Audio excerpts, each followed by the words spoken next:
Hello, this is Visitations Conversation.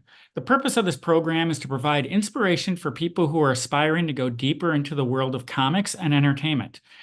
Please check out the channel for interviews that range from comic creators, filmmakers, cosplayers, and podcasters. My name is Scott Larson. I am the creator and illustrator of the independent comic series Visitations.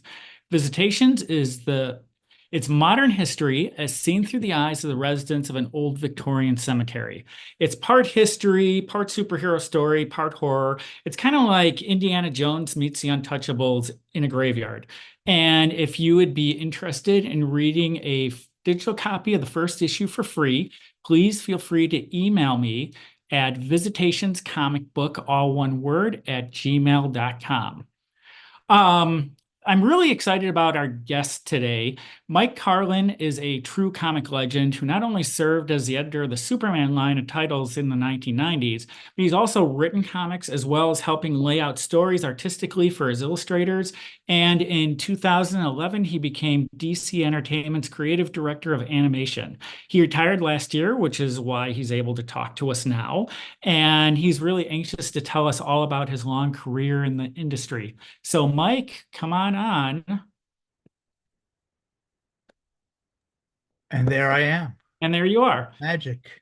So I've got a number of different questions, but before we begin, I thought I would embarrass you by pulling out one of the letters that you sent me many, many, many years ago. Oh, So for a number of years, I've did I cancel any of your series or anything? You did not. You did not. But for a number of years, I've been sending samples into different comic book companies before I started my own series.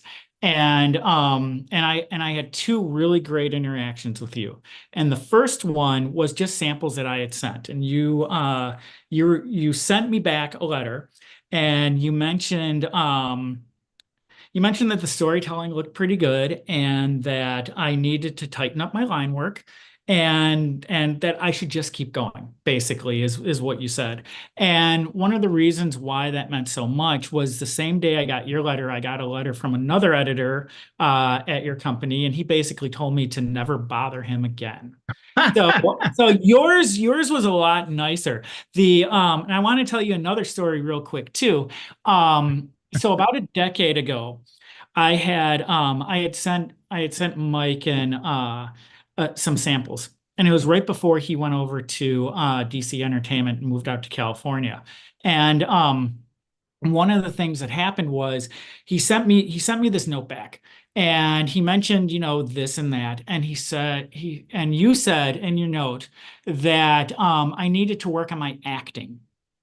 And Uh, I looked at that and I thought, what the F is this guy talking about? And as an artist, the first thing is, oh, he just doesn't want me, blah, blah, blah, blah, blah. And at the time, I was doing a lot of live figure drawing at an art club that's here in Chicago. And I thought, well, I'm drawing from the live figure. I don't know what he's talking about.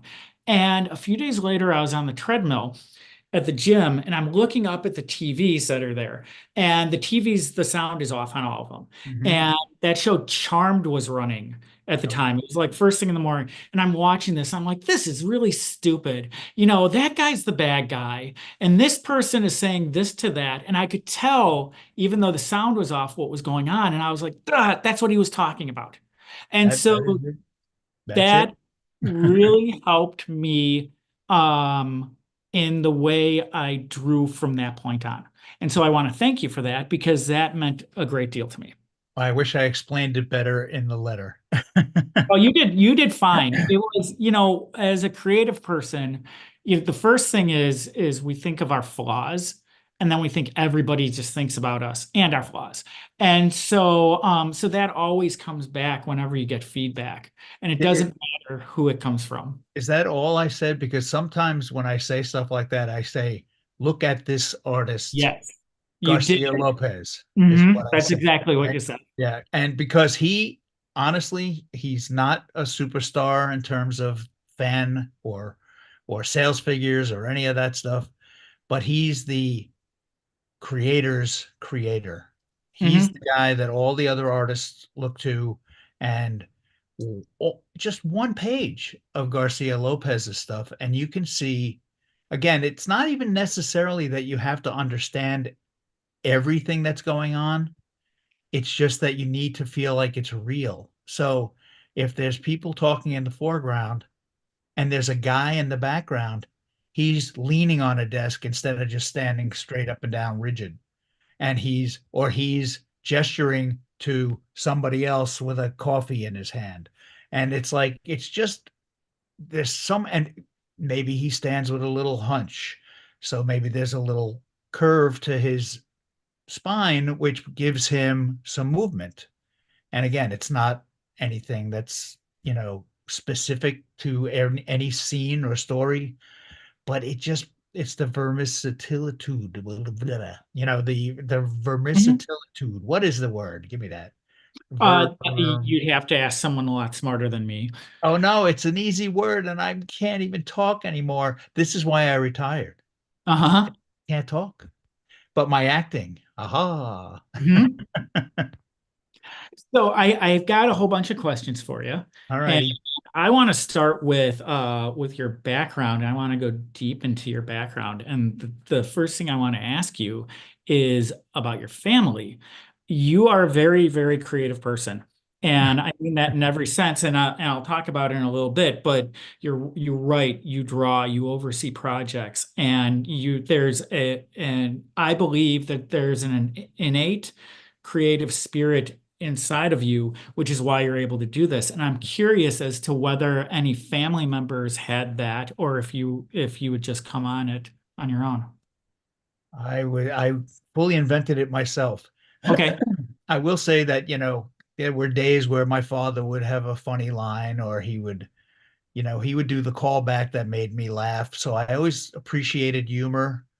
My mother, on the other hand, was somebody who didn't draw or write, but she was a comic book collector when she was a kid, Oh. which nobody's mother was that in Mhm. the 60s. Everybody else's mother was throwing out comics, or the teachers were stealing them from the kids and never giving them back. My mother was a Superman fan and a Wonder Woman fan. She didn't care about Batman so much, but I had that on TV, so I didn't need Mhm. her for that. And she she also collected the EC horror comics, believe it or not.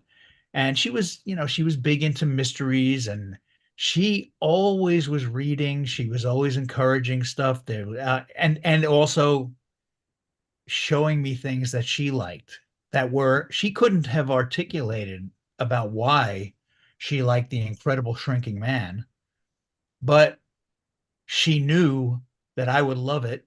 So she would wake me up in the middle of the night on a school night at 1 o'clock in the morning when it was on the late, late, late show and let me watch The Incredible Shrinking Man because it was a great story to her. Mhm.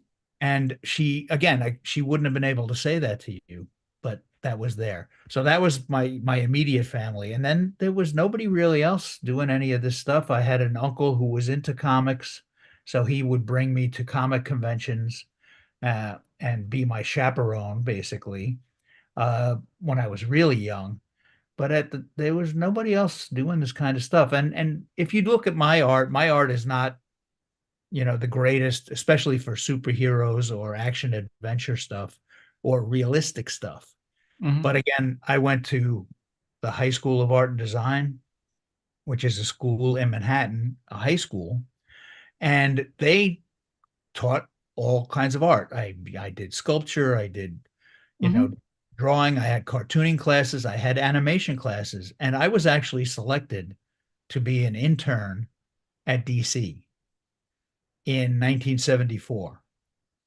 So I was 16, 15, 16, and I was walking around DC's offices. Nobody was really talking to me.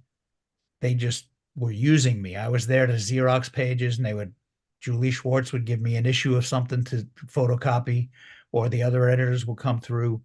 And because I wanted to be a comic book artist, seeing the originals was Mhm. amazing. It was better than anything a relative could have talked to me about or showed me.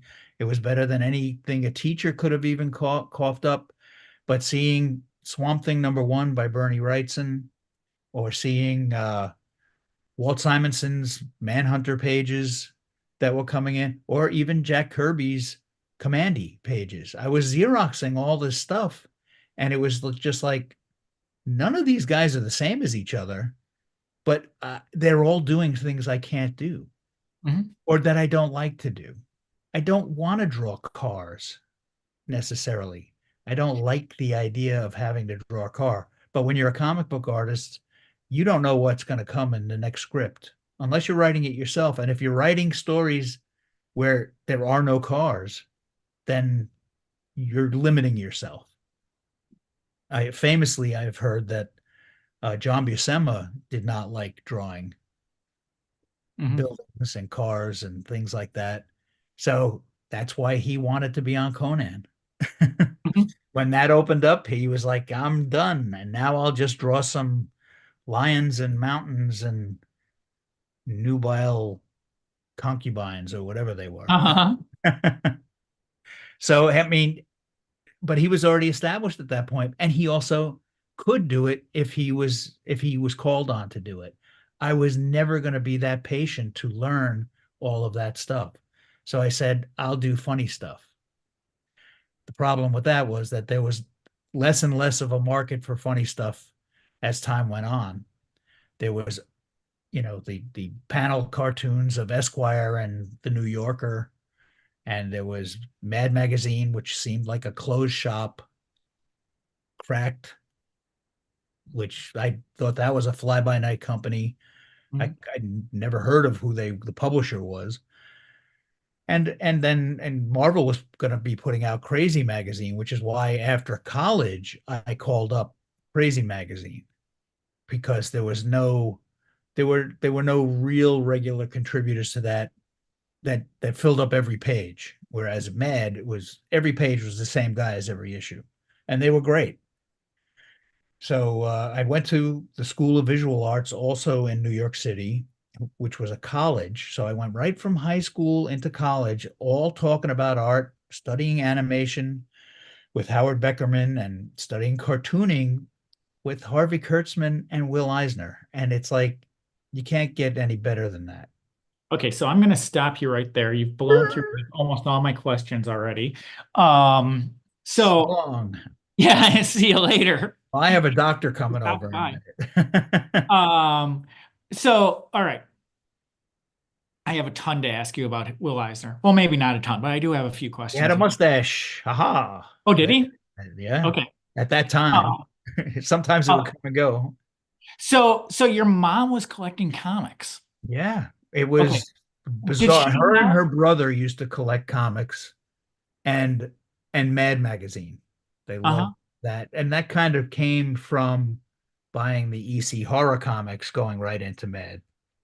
So was her collection, did her collection go back to like the beginning? Her version of collecting was not the same as mine Sure. or even yours at this point. It's like she was somebody who read them, and then her mother threw them out. So nothing was saved or bagged and boarded and or anything like that. So I never saw her comics. I just was aware. Oh, that's I interesting. think her brother saved all his Mad comics. I'm not sure. Uh-huh. And then her other brother, who was my uncle, he definitely saved all his comics, and he kept them in perfect condition and all of that. And he was the guy that brought me to conventions and stuff. Okay. My first convention, my mother brought me to. She read about it in the newspaper in 1969, and she went around with my want list, the books I wanted, and I got to just go around and get autographs. So I got to, they don't remember that they met me, but I met them and I remember it. Hmm. And I went every year after that. It was awesome. So how old were you at that point? 69, I was 11. Okay. Yeah. So do you remember what your first comic book was? My gut feeling, and I've written about this, and I will say that this is my first comic, but I really can only go by what my memory says. Mhm. I had my tonsils out the same day as my mother had her tonsils out. Uh-huh.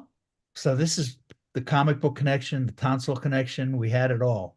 So my mother was the real inspiration in my life.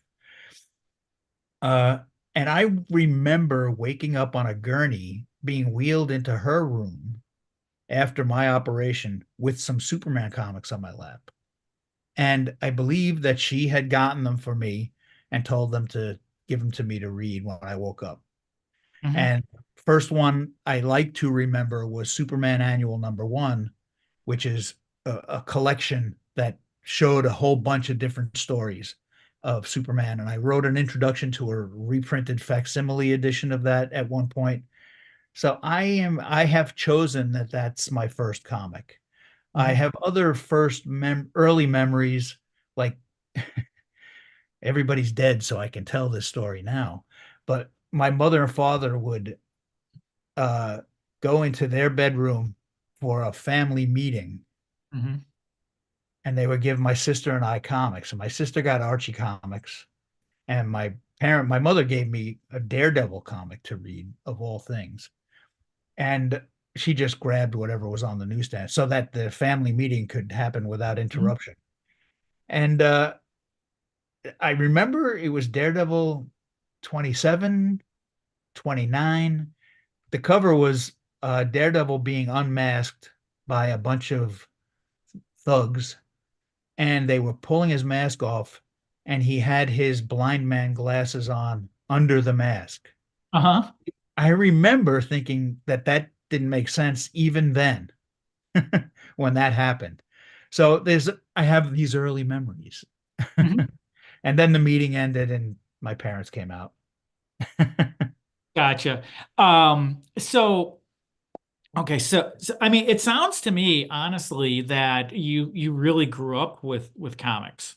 I Whether did. My mother really understood the appeal to me, and my father didn't. He thought it was stupid, Mhm. and he, at the same time, he didn't prevent me from going to art school or whatever. But he was a track star. You know, he ran at the Madison Square Garden in competitions and things, and he was a boxer, and he was all these things, and he was a at that point he was a carpenter, so he was a manly man, and I was a nerdy whatever I was. And he just didn't get it, and he didn't discourage it, and we weren't contentious about that. So he just let my mother take charge, and my mother would be the one who would play board games with me and my sister, and she would do puzzles with us, and she would have subscriptions to all these mystery magazines, Ellery Queen and Alfred Hitchcock Presents magazines. And so she was just cool in that respect. Twilight Zone was introduced to me very early, and Outer Limits, and she was definitely a science fiction-y kind of person. So it was always around, and it was never frowned on by my mother. So I was what encouraged. what year was your mom born? Ooh, I don't know. How old was she? 60, she was 65 in 2003 when she died. So I don't know, whatever that adds up to. 30, I'll do the math and I'll let yeah, you know. early 30s, something like that.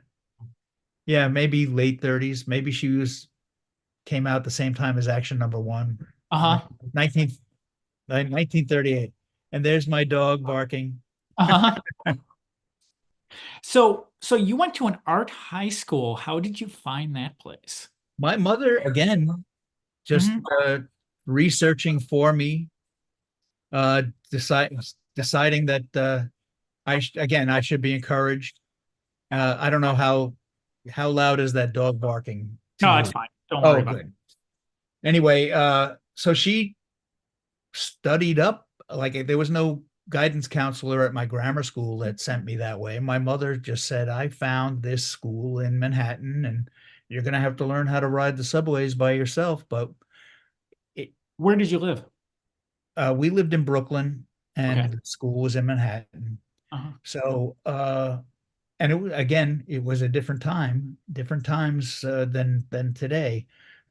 So when I was going in just into ninth grade, it was okay for me to ride the subway by myself, and it was not a scary thing in any way.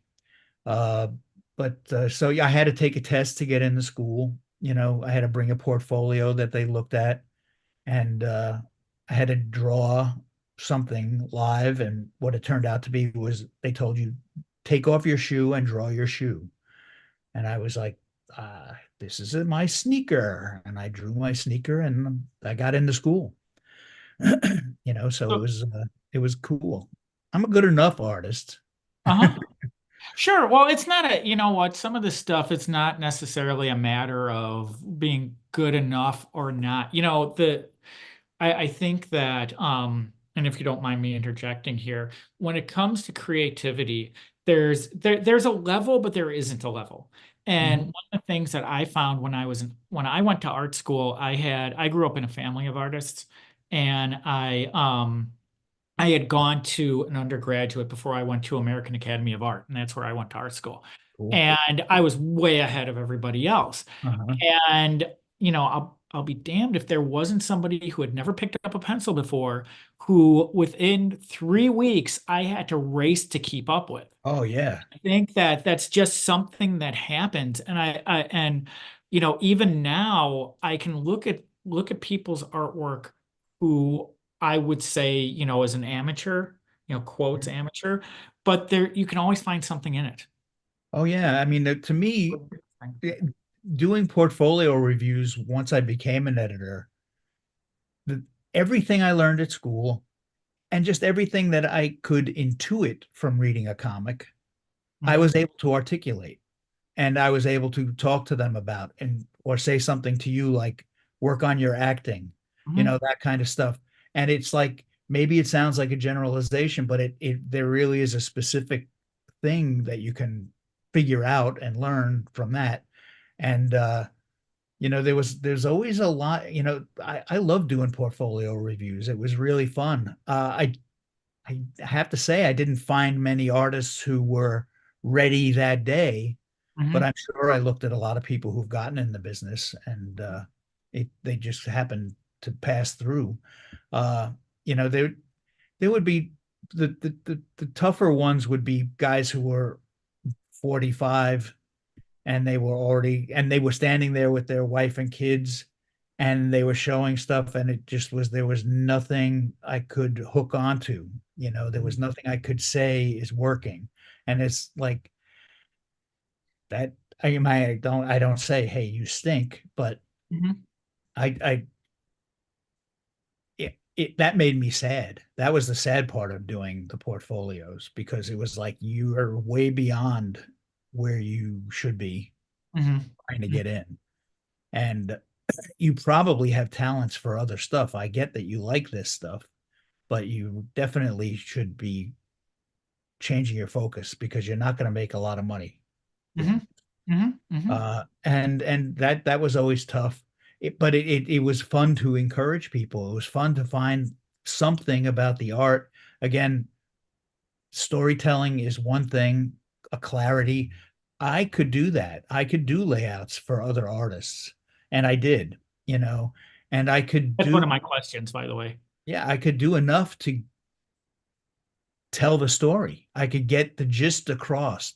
It was just like this Superman story that I have done doodles for will look better when Jerry Ordway draws it, Mhm, or it will look better when Kerry Gamble draws it. And it's like, and I would do thumbnails just to help the schedule, so mhm, that they weren't starting with a blank page. They could make changes, they could do whatever they wanted to do it. They could make the panel sizes different than I chose to, but my funny, goofy drawings were a start. So they didn't just have to come in and think off mhm. the blank page. So I was always happy to help. When it comes to stuff like that, let's see. This is a new question that I'm trying to form as you're talking. Mhm. So, how many people came to the blank page? Kind of like, I don't know what to do, even if they had like a plot or a script. Was Not that that not that many. I mean, everybody. I guess there was enough ego involved once you were already hired to do things that you would come in and say, I know how to do this. And then if there was something that they didn't pull off or it didn't work or whatever, that's what the editor would then talk to them about. But and there was, there was some artists who just would never listen and then they would go Mhm. off and do their thing. But then there was always people who were happy to have the input of some kind. There's a lot of people who work in comics, and I think that this is not a great thing where they would send in a story, send in pages. Back then, it was physically mailing actual artwork in. Now it's just sending an email with JPEGs or whatever. But then they don't hear back from the editor, and then or there's people who call and leave a message and they just don't hear back. And when I was in charge of the DC universe, I was up the editor's asses all the time about just get back to people, even if the news is bad, even if you have to say this is not what we're looking for, or not today, or you got to try again, or I'm going with somebody else. The hard part of being an editor was every time if I had 8 assignments a month for a penciler, that was 8 people who loved me and 108 people who hated me. Mhm. So it was just like it was a tough position to be in, but it was the job, and that's what made it a job, was that there was a hard part to it. Uh, and at the same time, most artists would come in and be able to take a stab at things. I had one guy who was working for me, and I asked him to do a certain kind of thing for some covers, and he just said, "Oh, I can't do that. I don't know how to do that." And I was like, "Can't you try and let me tell you that? Just take a try." And I'll pay you for the try. It's like, let me tell you that you can't do it, because I think you can do it. I think everybody can do it when I start. With a situation like that, were there people who would listen to you and actually give it a try, or would they just walk away? Yeah, yeah, yeah, there would. But again, that was honestly, to my memory, there was only one guy who said, I just can't do that. Mhm. And then there was people who would, you know, do their thing. And I would say, oh God, you got to change this or you got to watch that. And they would just not listen. And then I would just go along and not hire them. And they get work and they do things. And it just wasn't the right marriage. Mhm. It doesn't mean either one of us was wrong. Sure. Um, okay, so the editing stuff I'm really interested too, and I'm am interested in the organization aspect of it. But before we do that, I have to ask you about Will Eisner. So when he was teaching the classes that you were taking, Mhm. um, this was before Contract with God. Yeah, in That fact, was, he brought Contract with God into the oh school wow. the day it was published in a box, Hmm. and he sold us copies. What a guy.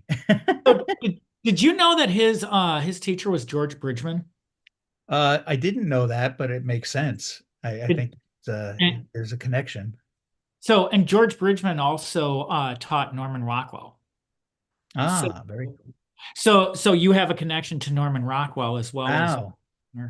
Um, What how about many Kevin classes did Bacon? you? I'm looking for Kevin Bacon here. Yeah, there you go. He's And he there. brought, Trust me, he he's brought. definitely there.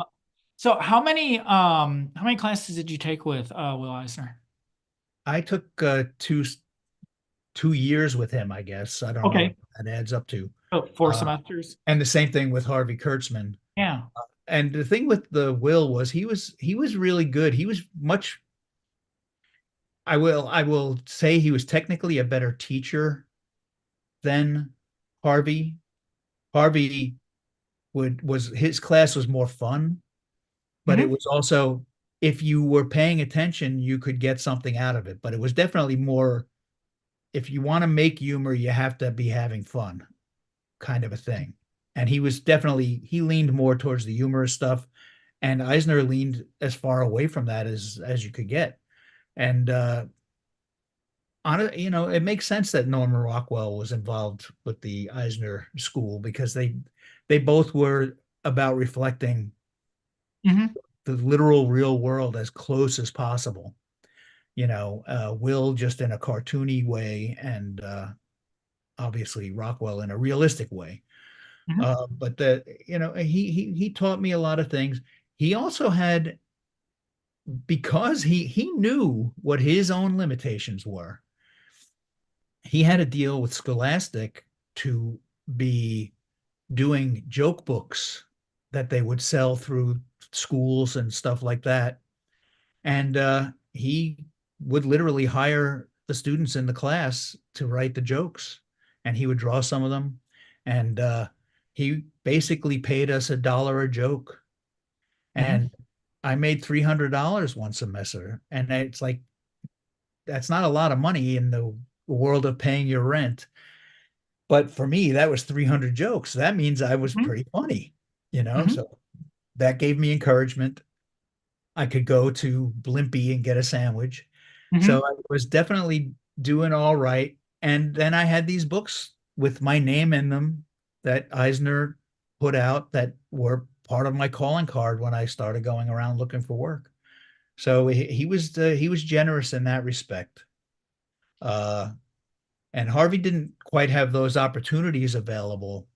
But what he did, and they both did this, but what Harvey did was bring in guest speakers that would knock my socks off.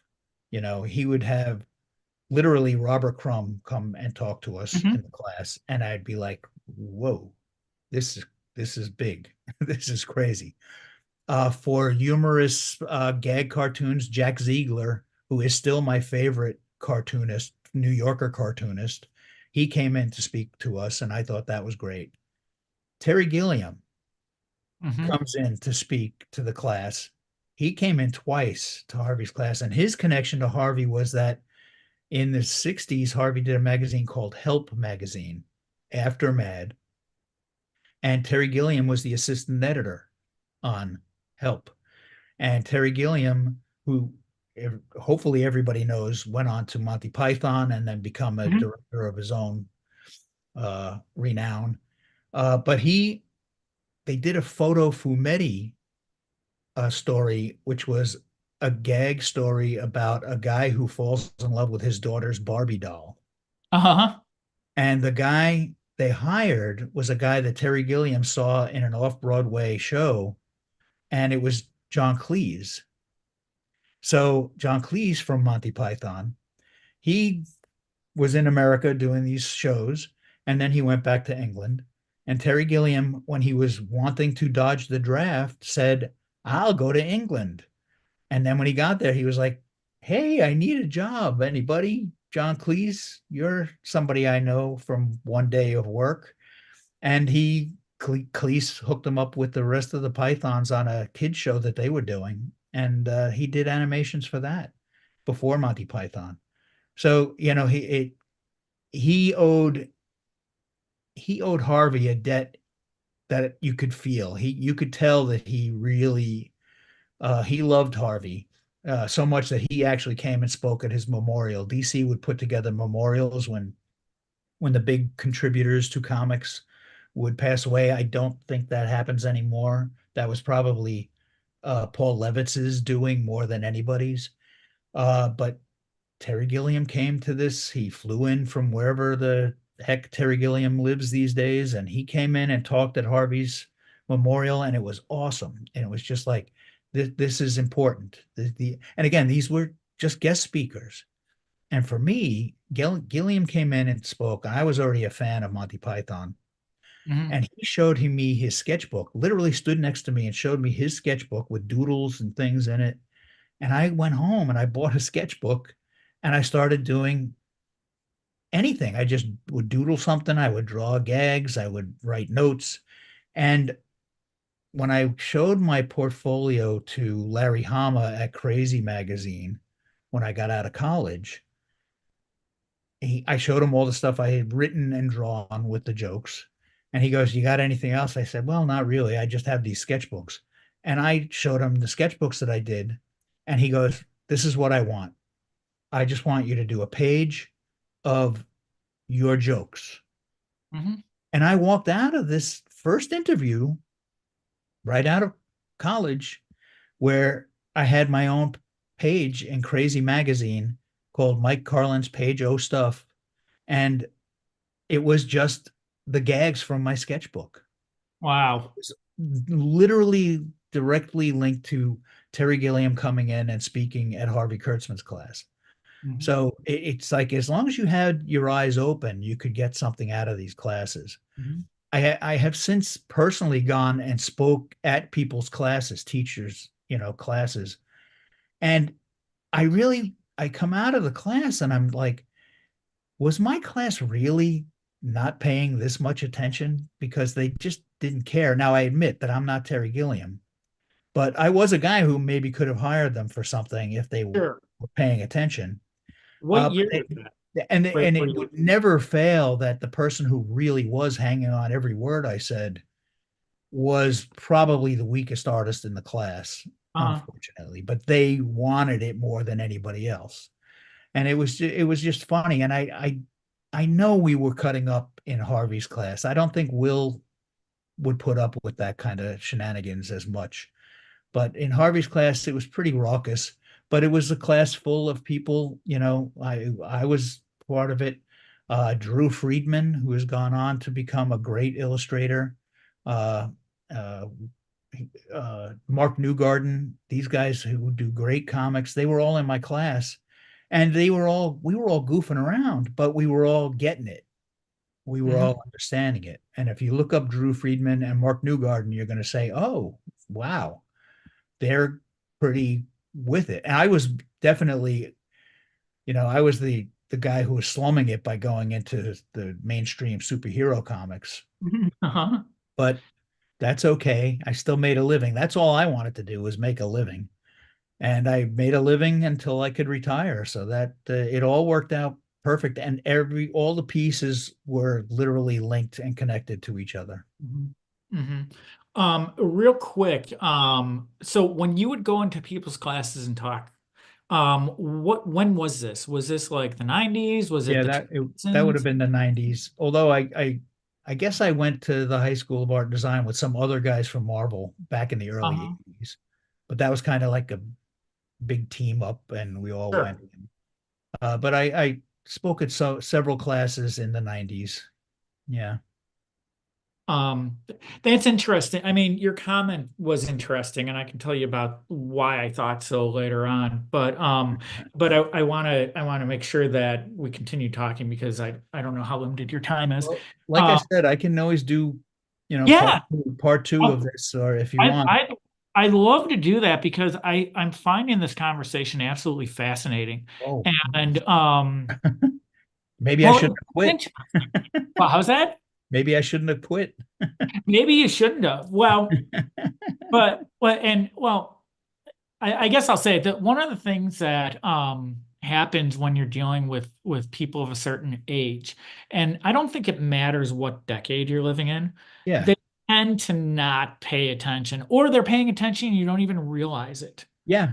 That's Uh, like I said, I think me and my friends, who turned out to be something in comics, we got it, mhm. and it wasn't because of somebody sitting us down and scolding us and pointing at us. And it was just the osmosis of being near somebody. And again, if I was near Terry Gilliam for 15 minutes in my life that day, that osmosis got me started. And so Crazy Magazine, they looked at my portfolio, they hired me, and then I was just going up to the office, dropping off my artwork like every other artist.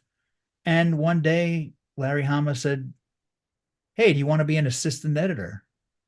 And I was like, "Yeah, what's that?" Uh-huh. I didn't, I didn't know. I knew editors worked on things. I knew Julie Schwartz must have been, you know, an important woman in the comic book field. Sure. But obviously Stan Lee, who made Mhm. sure you knew who he was. It's like I got what they did, but thank God Larry Hama saw that I was a personable guy and a guy who had something. And again, assistant editor is like being a vice president of the United States. Mhm. You know, you're not really allowed to do a lot, but you're expected to do some stuff. Mhm. And what I was expected to do was the same as when I was an intern. So I was Xeroxing pages of artwork and helping the artists stay on schedule, you know. So So, so you were doing the page for Crazy mhm. for and you did that for a little while. When you became an editor, did you ever take a look back and be like, "Oh, I wish I could be drawing again," or "I wish I could be doing this stuff again," or "I hate dealing with this person," or "Why can't I be doing this?" Mhm. Well, I definitely, I would like to be drawing. I don't have the setup now, and I'm not, I think I'm, one of the things I think I mentioned to you was that what I learned in the 70s does not apply anymore, really, especially for animation. But even for comics, it's like I don't have, I don't, I don't have a tablet. I can't draw on my screen right now. Sure. I'd be drawing on paper and maybe I would figure out how to scan it in. And it's not just that I'm an old guy, I just don't have the tools. And then you need the practice, so it would take me a little while to get up to speed to how comics are done now. Uh, so I mean, I always felt like what I would do in retirement was that first of all, I would read all these books that I've been buying for 40 years. Uh-huh. And guess what? I'm not really making a big enough dent in that stuff. For not to satisfy my wife anyway to get these books out of here. Uh-huh. But and then I thought I would sit down and draw, and maybe I would have my own web page or whatever, and I could still do that. But in the first year since I left DC, thank God they invented streaming services because Mhm. there's a lot of good stuff now, and it's easy to pay attention to that. Also, Facebook is an easy place for me to write a line and get a laugh. And Uh-huh. that's the feed I need. And that's all I waste time on that stuff. And it's like that will end eventually. Uh, Either I'll get tired of it or Facebook will banish me to Facebook jail for doing nothing because a bot said I was bad. Uh-huh. But We we all we and then all it'll stop. saw, I'm sorry. We all saw how much you enjoyed Agatha all along. Well, that was last night's Yeah, I know it was. it was just a comment. And all I said was, and look, I made it 7 episodes in or 6 episodes in. And it's like, I think I'm really giving it the old college try. And it's not working for me. It's really interesting. And this gets us a little away from you a little bit. But one of the things that I'm finding with all of this stuff is it's not enough for something to be of quality. It's not enough for it to be good. Mhm. At this point that we're in, it's got to be spectacular or forget it. Well, There's yeah, no that phoning may it. have always been there to some degree. There was, if you wanted to draw superhero comics, there was only two places to go, and that was that. And then Mhm. if you wanted to do European comics and compete with Mobius, in America, there was only heavy metal. I mean, there was only one place to go, and maybe you could get some of that stuff into the Warren horror comics, but even they were on the tail end of their existence. And it's just like you got to be a standout. And that's how when I was Xeroxing pages, I knew as an intern, I'm not the standout. It turns out that my standout was behind the scenes. And I was able to articulate things enough to artists and writers. And then I was also maybe stubborn enough to hold my breath. When it became my job to have an opinion, Mhm. I was ready to back my opinion with commentary. I might have been wrong, but it was my opinion, and that's what they were buying from me. Mhm. Uh, what I write on Facebook, I'm not going. I don't go around trashing a lot of things. There was a point where I was trashing Saturday Night Live a lot, but it sucks. So that deserved it. But I'm not going to trash. the Agatha people. I'm just saying it's not connecting to me Sure. on my page. It's not, I'm not putting this out to the world as the God has spoken kind of statement. It's just like, and I also know that I put out enough things where I say this show is the greatest thing that ever happened, and you gotta everybody go find this show. And again, just my opinion. And I don't write it on other people's pages, and I don't put it out there in podcasts per se.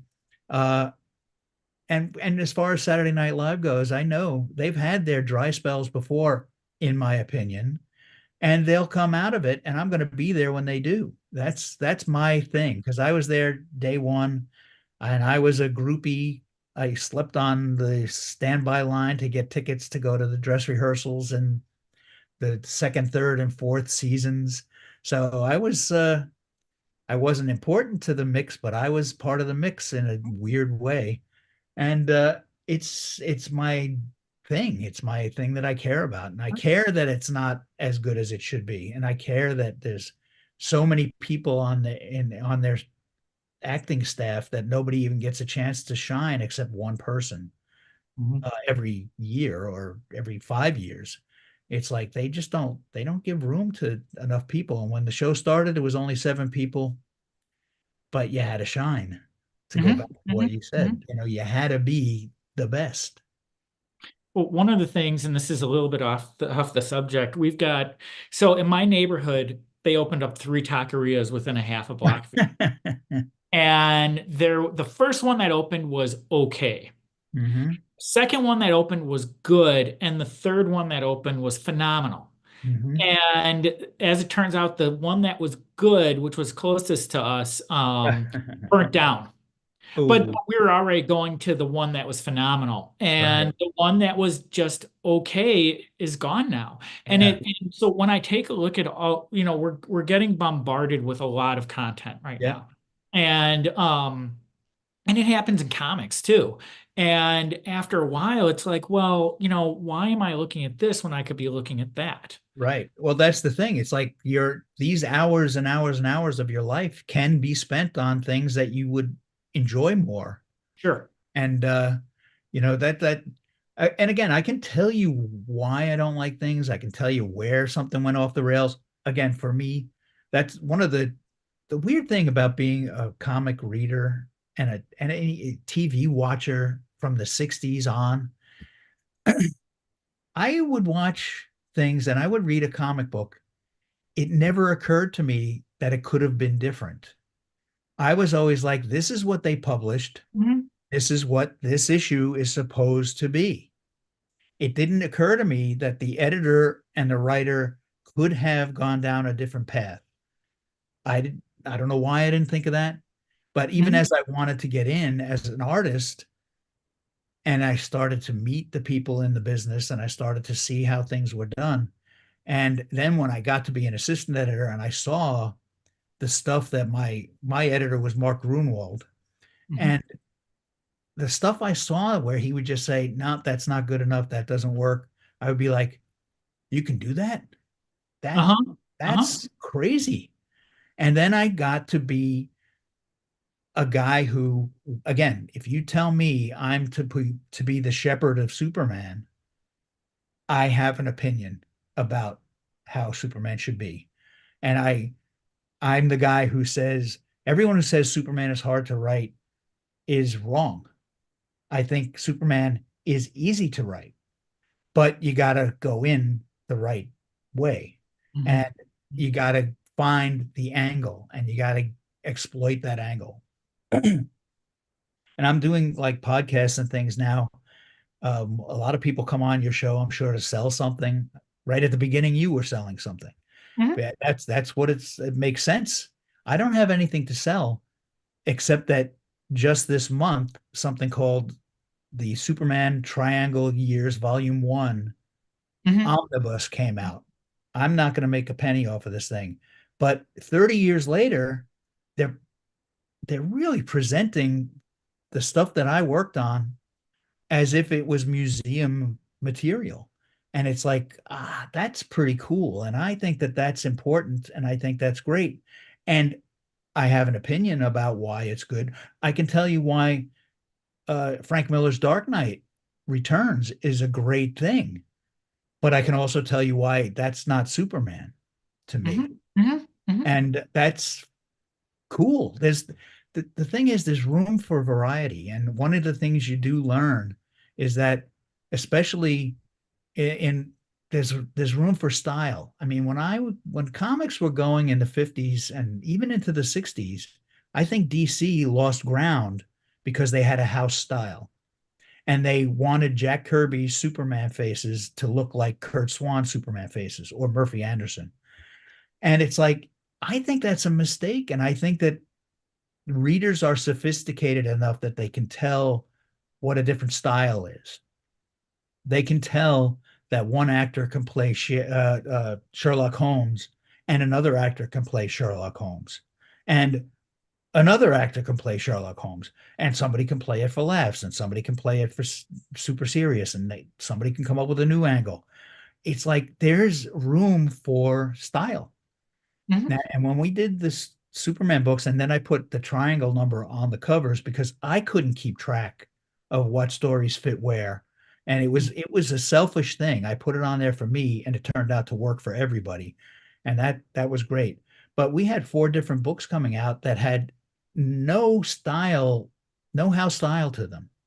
There was a Jerry Ordway book, and then there was a Dan Jurgens book, and there was George Perez came in for a couple of minutes. Then there was Hmm. Kerry Gamble was there, and then Jackson Geist was there, and John Bogdanov. None of these guys look the same. I couldn't have found four guys to do the four books that looked exactly the same. Hmm. Hmm. That's something that people would have resisted. Getting people to do one long story and connect them was actually easier because we were all people who were not superstars.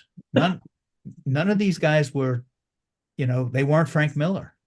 So they weren't coming in uh, basically to show us their version of Superman. We ended up doing our version of Superman, but it was like definitely a check your ego at the door thing. The only person that matters here in this mix is Superman. Hmm. And I think everybody bought into that. And again, if you tried to force them to do something other than that, it wouldn't have been fair or it wouldn't have worked, and they would have chafed at it and left. It just wouldn't have been what they would want to do. And I do think it would be hard to redo that these days. Although the few books I've read uh, of the Superman run right now are really pretty good. Hmm. And I can tell you why I say that. And again, it's just my opinion. And it's because they they remembered that Metropolis is a character and that the denizens of Metropolis are the people that I need to care about. So Superman saves somebody and it matters and I give a shit about it. And it's Hmm. like that was missing for years. And I think that's missing not just in Superman comics for years. I think it's been missing in all superhero comics. Whereas it's all superheroes bumping into other superheroes and it's only about me and my villain. We have issues. And it's like, how about you tell me who just barely escaped that building you just knocked down? And it doesn't take the focus. Maybe it was because we had more room with four books a month. Maybe it was just because we cared about Perry White and Bibbo as much as we cared about Clark Kent and Lois. And it's like we didn't give them as much of a spotlight, but they were definitely on stage Hmm. Hmm. and their acting was good. Their acting was good. Their acting was great. Out of curiosity, you guys always used to like gather together for a summit. We've all seen the videos and Yeah, the whiteboard and everything else. Did the artists talk to each other as far as sure. different styles for Superman? I mean, Well, oh, there he was should be there like there this or he should be. there was definitely, I think, a healthy competition going on between the artists. I do think that they all respected each other, and I do Yeah. think that sometimes they would have fights based on, what their political beliefs were in Sure. real life, but it was never about the work. And here's my big secret. And before I have to cut off here, Yeah. uh, my big secret, and you talk about an editor being organized or what. As an editor, I tried to hire the guys who I would have to do the least work with. Hmm. I hired guys whose work I liked. I hired guys who I knew got it. And then I didn't have to do as much because I had a lot to do. My big secret was I created this system where every single page that came in was Xeroxed 12 times. Hmm. And everybody had a pouch in my office, a folder.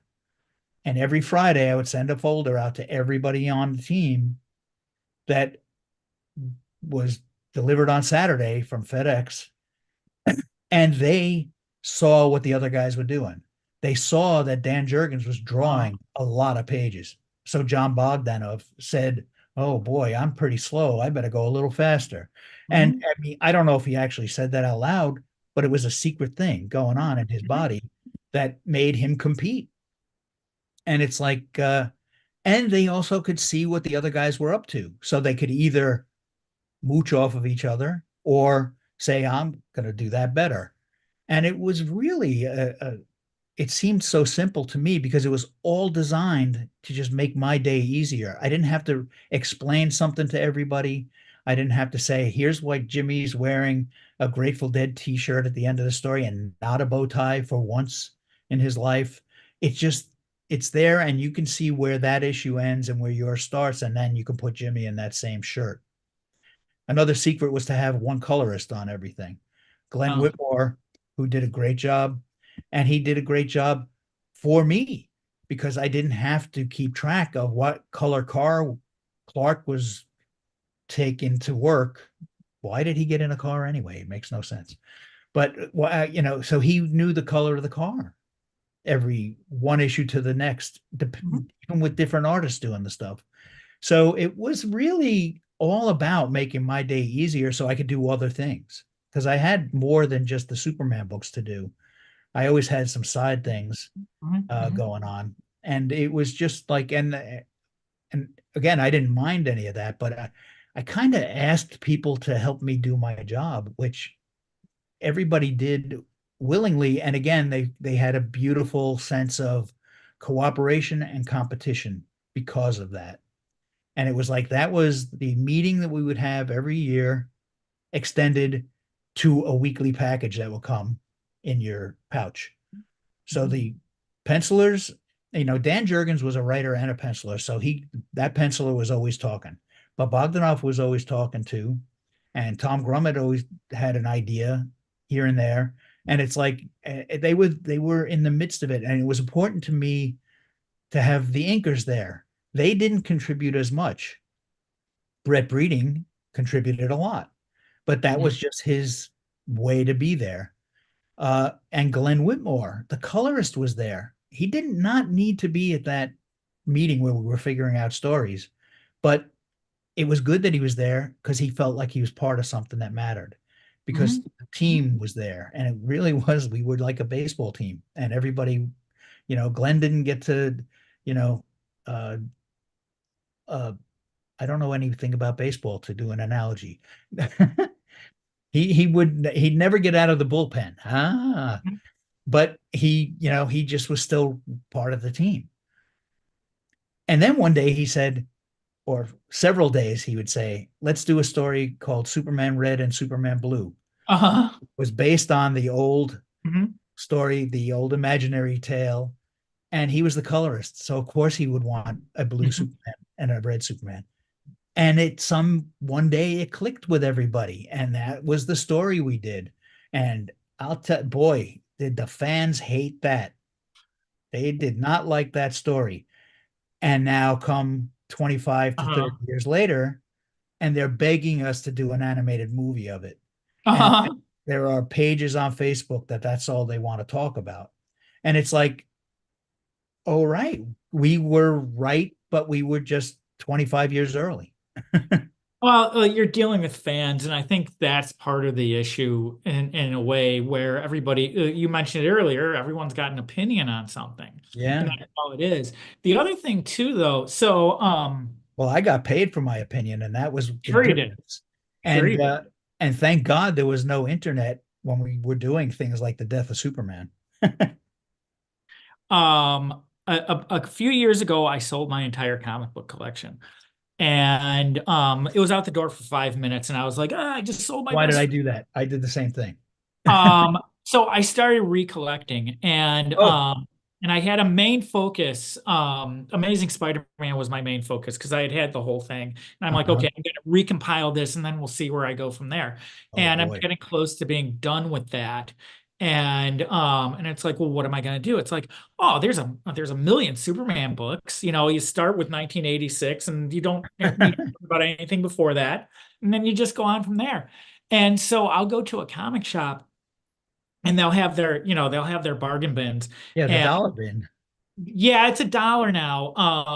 Unless you go on Wednesday and you buy something new, then the first $3 books are free.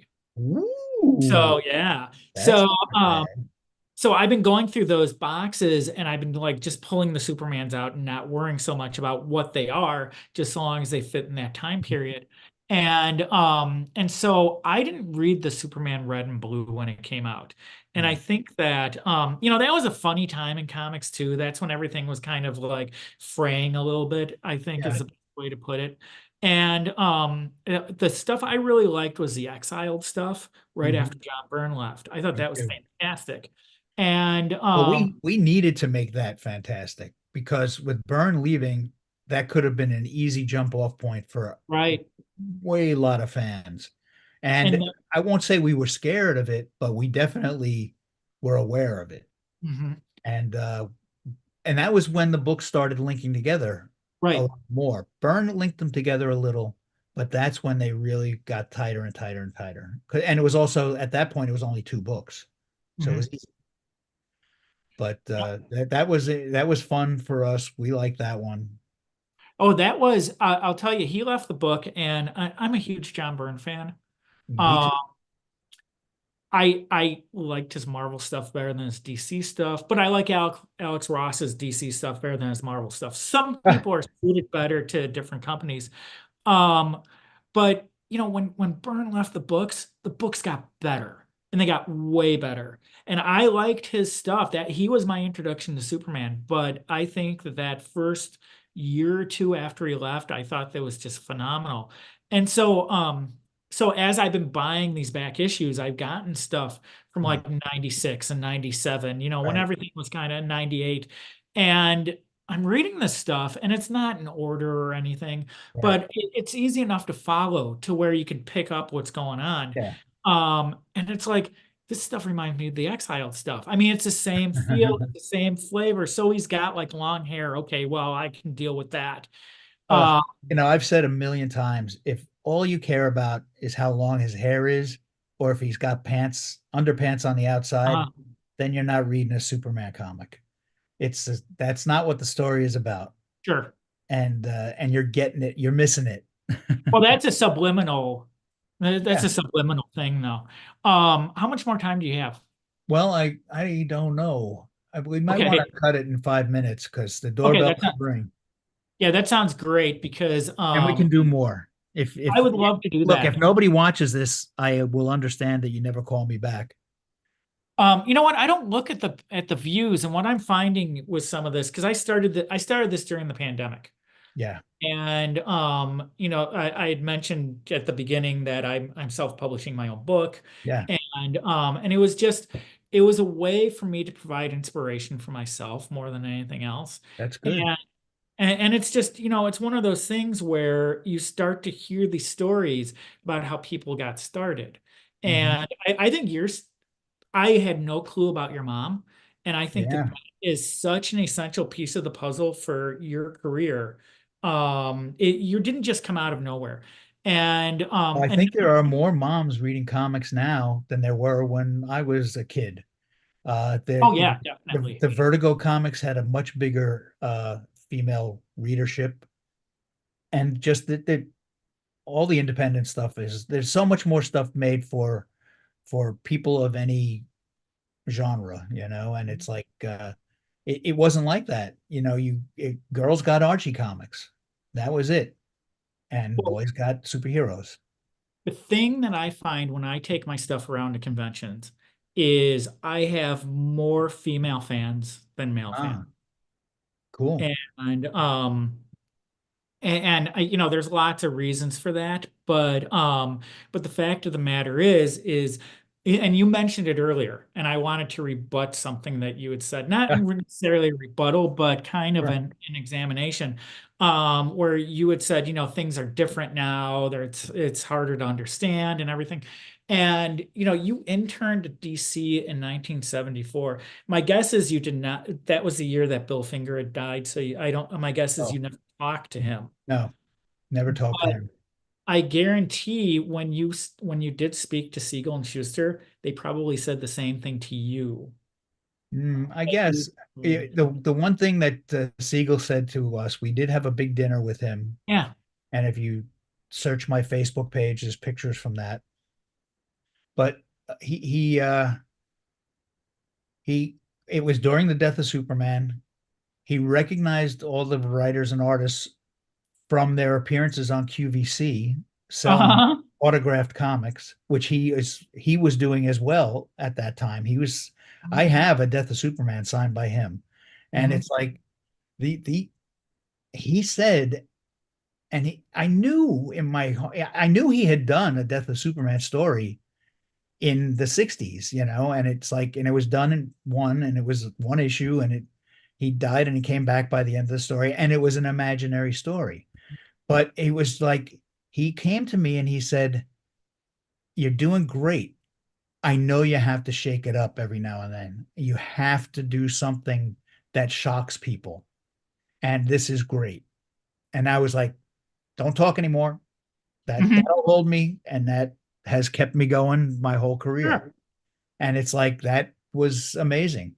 I did talk more to people like Julie Schwartz, who was an editor at DC, and I sat right outside of his office when I was an intern, but he never talked to me.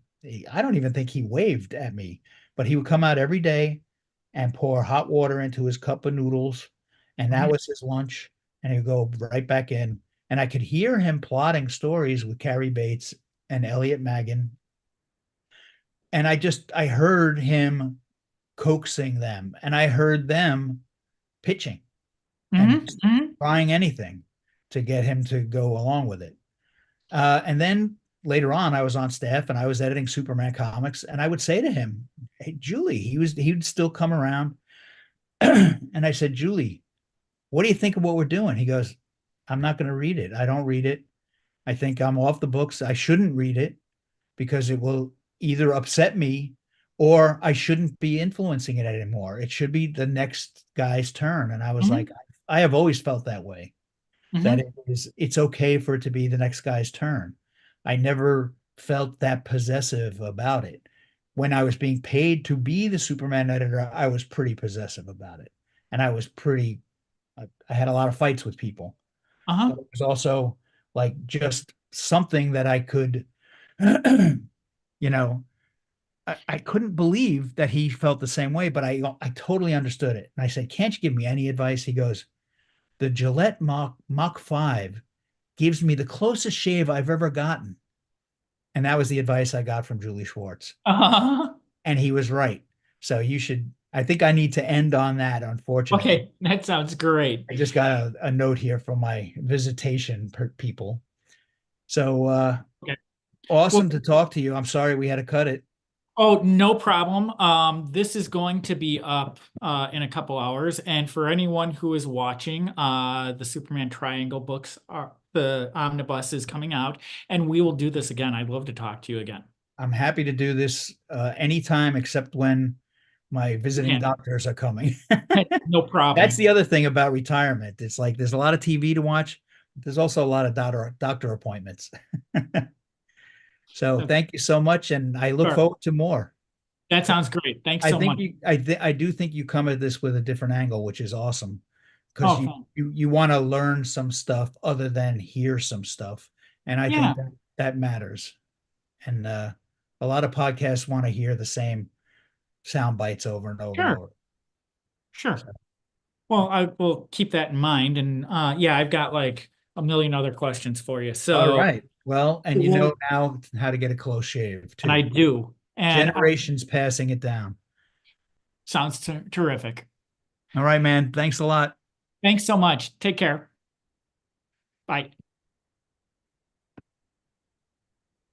So I'm going to let you go first because I'm Okay. going to say something else to the audience before this is all I over. gotta let the guy in. You're gonna hear the dog barking, Okay. and I'm gonna say, where is he? Oh, So you can leave. I will leave, but I Okay. got No, no, I didn't mean it like that. first I gotta open the door magically from my phone. Gotcha. All right, man. All right. Thanks so much, Mike. I'll talk to you See soon. you soon. Have fun without me. Thanks. Take care. Bye. Bye. Leave. Woo. There you go. So thank you very much, everyone, for watching. And just so everybody knows, today is October 24th, which is a Thursday. On October 26th, I will be at, if you're in Chicago, I will be at Chicago Comics, which is in Lakeview. And I'm going to be signing copies of Visitations as well as telling local ghost stories. And I'm going to have a raffle for anybody who would be interested in taking a personalized tour of Graceland Cemetery. So for Halloween. So please come and find me there. And